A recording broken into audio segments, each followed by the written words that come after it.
We think so, because now we have seen both the economic cycles, so we are not overtly optimistic in believing the projections. We have learnt many lessons, one of them being keep a longer moratorium period and keep sufficient cushion while looking at the possible repayments. I think all risks are micro, but if you ask me about the sectors, I think the smaller companies would be more vulnerable relative to the stronger companies.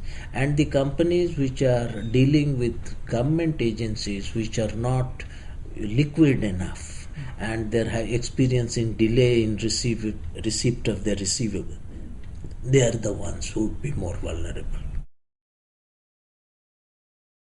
In infrastructure, I think if there is an operator who already has 25 plants and is putting up 3 more, we are not worried.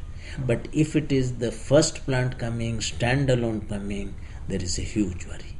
And infrastructure, we have learnt our lesson that particularly road projects, don't finance the project unless 100% land has been acquired. No, I think, we are talking of surviving private sector banks.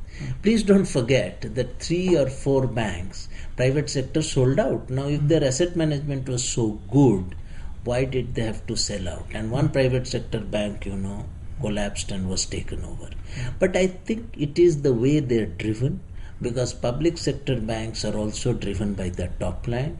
And they would largely like to believe that anything which is linked with the government, supported by the government, cannot fail, which does not come true. The private sector banks are more circumspect in such area. That you will find that in state power utilities, private sector banks are just not there or there in a very, very nominal way.